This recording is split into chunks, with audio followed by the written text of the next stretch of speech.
अस्सलाम वालेकुम व्यूअर्स, कैसे हैं आप? उम्मीद करती हूँ खैरियत से होंगे।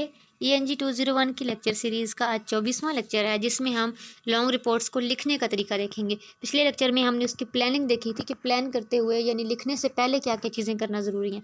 ठीक है, आपका कंसेप्ट क्लियर होना चाहिए कि आप क्या लिखने जा रहे हो। कंसेप्चुअल आपने जितनी चीज़ें करनी थी उसमें 5 स्टेप्स थे, उनको हमने डिटेल से देख लिया।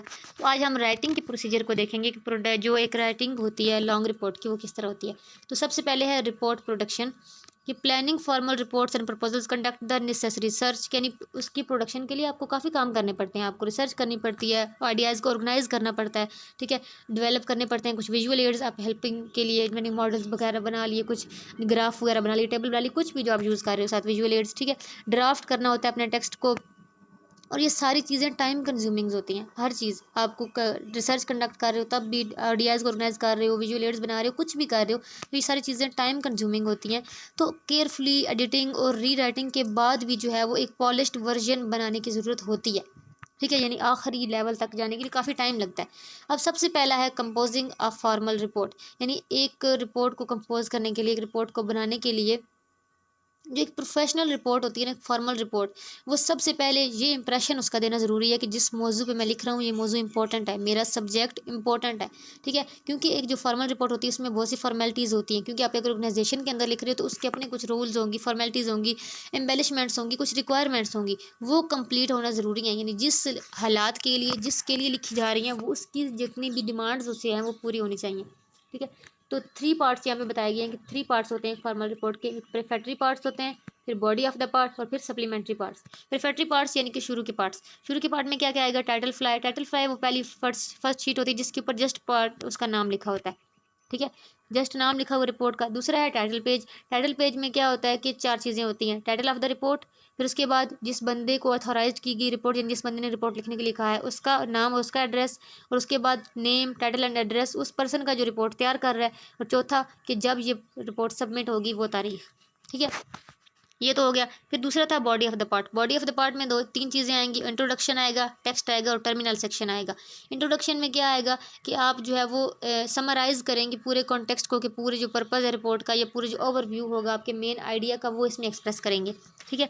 अब इसमें जो है वो अथोराइजेशन, यानी किसने मुझे बोला है लिखने के लिए, इसमें प्रॉब्लम क्या है, पर्पज़ मतलब क्या है, स्कोप क्या है, बैकग्राउंड प्रॉब्लम का क्या है, सोर्सेज और मेथड्स कौन से यूज़ हुए, ये सारी चीज़ें, लिमिटेशंस, डेफिनेशन, ये सारी चीज़ें आप लिखेंगे, ठीक है। फिर उसके बाद टेक्स्ट में जो है वो एक्चुअली डिटेल देंगे रिपोर्ट की, जिस वजह से वो रिपोर्ट लिखी जाएगी। मेन और क्रूशल पार्ट है ये बॉडी है, जो उसके बाद आप ये जो पार्ट है, ये जो सेक्शन है, इसकी बेशक लंबा है क्योंकि हम लॉन्ग रिपोर्ट की बात कर रहे हैं ना, तो इसमें ये लॉन्ग हो सकता है, इसमें चैप्टर्स हो सकते हैं, सेक्शंस बने हुए हो सकते हैं, जिसमें आपने एनालिसिस किया हुआ है, इंटरप्रेट किया हुआ मटेरियल को, जो आपने डाटा इकट्ठा किया था, उसके जो इन्वेस्टिगेशन की थी उसके रिजल्ट बनाने में, तो बेशक आप डिटेल से सब कुछ लिखोगे। इसमें आप सब चीज़ें यूज़ करेंगे, अपनी अपना लैंग्वेज, अपना स्टाइल, अपने विजुअल एड्स जो भी हैं इसमें, वो रीडर के हिसाब से आपको ट्रेन करने पड़ेंगे, ठीक है, जितनी उसकी डिमांड होगी, जो उसका लेवल होगा उस हिसाब से। फिर तीसरा है टर्मिनल सेक्शन। इसमें टर्मिनल सेक्शन में जो है वो आप कंप्राइज करोगे 3 चीज़ों के, समरी, कंक्लूजन और रिकमेंडेशन, यानी कि आप समरी लिखोगे और एक पूरे आप जो है वो जितनी आपने रिपोर्ट में चीज़ लिखी है ना, डिटेल में लिखी है, उसकी आप समरी लिख देते हो। समरी लिखना इसलिए ज़रूरी होता है कि क्योंकि आप जब बिजनेस लेवल पे लिख रहे होते हो तो ज़रूरी नहीं है कि आपका जो पढ़ने वाला है, जो आपका रीडर है, जो आपका मैनेजर है, वो इतना फ्री हो कि वो पूरी लॉन्ग रिपोर्ट पढ़ सके। तो कभी कभी ऐसा भी होता है कि वो जस्ट समरी पढ़ के वो पूरी और बात क्या हुई है उसका जो है अंदाज़ा लगा लेते हैं। तो आपकी समरी ऐसी होनी चाहिए जिसमें पूरी रिपोर्ट समझ में आ रही हो, यानी पूरी रिपोर्ट शुरू से लेकर आखिर तक उसको अपने चंद लफ्ज़ों में बयान करना है। फिर उसके बाद अपने कंक्लूजन्स देने और फिर रिकमेंडेशंस देनी है। तो जो कंक्लूजन्स होते हैं इसमें आपने जो फैक्ट्स एक्सप्लेन किए होते हैं उनको इंटरप्रेट करना है, ठीक है, उन पर बहस करनी है, उन पर बात करनी है। इसमें आप पर्सनल ओपिनियन नहीं दे सकते हो, आपने कंक्लूजन उन्हीं जो है वो अपनी जो आपने रिसर्च की उसी के लिहाज से निकालना है, अपनी ओपिनियन नहीं देनी। आपकी ओपिनियन नहीं होनी चाहिए इसमें, आपकी पर्सनल लाइक और डिसलाइक नहीं होनी चाहिए कि ये नतीजा निकला, नहीं, आपने जो ऊपर सारी रिसर्च की थी उसी के लिहाज से, उसी की रोशनी में अपने नतीजा निकाल देना है। और फिर उसके बाद रिकमेंडेशन का सेक्शन होता है। रिकमेंडेशन में भी जो आपने जो एक्शन प्लान है सजेस्ट किया गया है, जो फाइंड आप करोगे, जो कंक्लूजन्स हुए, उसके लिहाज से आप कुछ सजेशन दे दोगे कि ये मैंने सर्च की, ये इसके कंक्लूजन्स हैं, और ये रिकमेंडेशन है कि ये काम इस तरीके से हो सकता है। लेकिन इसमें भी आप बहुत ज़्यादा पर्सनल ओपिनियन यूज़ नहीं कर सकते, ठीक है। अब हम देखते हैं सप्लीमेंट्री पार्ट्स।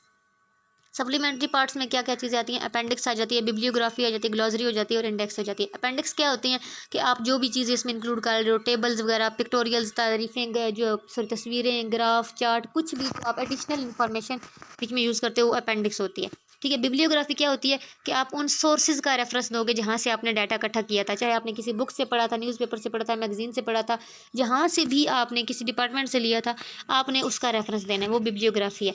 ग्लॉसरी क्या है कि अल्फ़ाबेटिक लिस्ट बनाते हैं आप स्पेशल टर्म्स की, स्पेशल वर्ड्स की। आपकी पूरी रिपोर्ट में कुछ टर्म्स यूज़ हुई होंगी, कुछ एब्रीविएशन हुई होंगी, ठीक है, कुछ वर्ड्स ऐसे होते हैं ना, एब्रीविएशन होते हैं जैसे, तो अगर वो यूज़ हुई, फॉर एग्जांपल जैसे कि मेरा नाम है BRD मैं बोलती हूँ, तो ये भी एक एब्रीविएशन है, इसका लॉन्ग को छोड़ के जस्ट मिसाल दे रही हूँ। तो ये ऐसे जो वर्ड्स यूज़ हो रहे थे, तो ज़रूरी नहीं है कि आपके हर रीडर को वो चीज़ समझ में आई हो। जो टेक्निकल रीडर्स हैं उनको तो समझ में आ जाएगी, नॉन टेक्निकल रीडर्स को नहीं समझ में आएगी, तो उसके लिए आप ग्लॉसरी बनाते हो, तो ये दोनों के लिए फिर जो यूज़फुल होती है।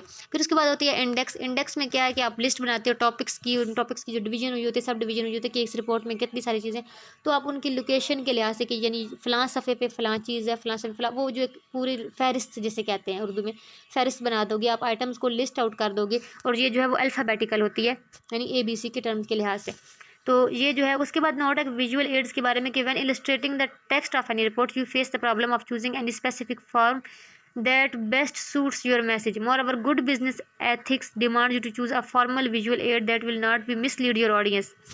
यूँ कहते हैं कि जब भी आप कोई फॉर्मल रिपोर्ट लिख रहे होते हो, तो आपको जो कन्फ्यूजन हो रही होती है कि मैं कौन सा स्पेसिफिक फॉर्म यूज़ करूँ, कौन सा तरीका यूज़ करूँ जो मेरे मैसेज के लिए जो है वो ज़रूरी है, तो वो कहते हैं कि बिजनेस एथिक्स जो होती हैं वो डिमांड करती हैं कि आप एक ऐसा फॉर्मल विजुअल एड यूज़ करो जो मिसलीड ना करे आपके ऑडियंस को। यानी आपका विजुअल एड ऐसा होना चाहिए जो आपकी बात को आसान बना रहा हो, यानी जिस बारे में आपने बात की है वैसा ही आपने उसमें विजुअल एड देना है, ठीक है। अगर आप किसी चीज़ को, आपको हिसाब किताब का बोला गया था कि फ़लाँ चीज़ का हिसाब मतलब करके पूरी जो मुझे रिपोर्ट बना के दें, तो अगर आप उसका टेबल बना देंगे ना कि फ़ला इतनी चीज़ में इतना खर्चा आया, इतने में इतना खर्चा आया, वो टेबल से वही चीज़ जो आपने लिख के दी थी वो अब उसके लिए पढ़ना आसान हो जाएगी। यानी आपकी विजुअल एड्स आपकी रिपोर्ट को आसान करने के लिए होने चाहिए, मिसलीड ना करें, ठीक है। लाइन एंड सरफेस चार्ट्स, आप लाइन और सरफेस चार्ट्स भी यूज़ कर सकते हो, चार्ट बना के आप जो है वो लाइन्स वगैरह बना के, ग्राफ्स वगैरह बना के भी कर सकते हो, लेकिन ये याद रखना है कि मिसलीड ना कर रहे हो आपकी विजुअल एड्स आपकी रिपोर्ट को, यानी कि बात आपने कोई और की है और जो है वो आपके विजुअल एड्स कहीं और जा रहे हो, तो ये नहीं होना चाहिए। तो व्यूअर्स, ये था हमारा आज का लेक्चर। उम्मीद करती हूँ कि आपको समझ में आ गया होगा। अगर किसी का कोई कन्फ्यूजन हो, कोई सवाल हो, तो आप कमेंट बॉक्स में पूछ सकते हैं। अगर वीडियो अच्छी लगी तो कमेंट करें, शेयर करें, लाइक करें और चैनल को सब्सक्राइब करें। अगले लेक्चर तक के लिए अल्लाह हाफिज़।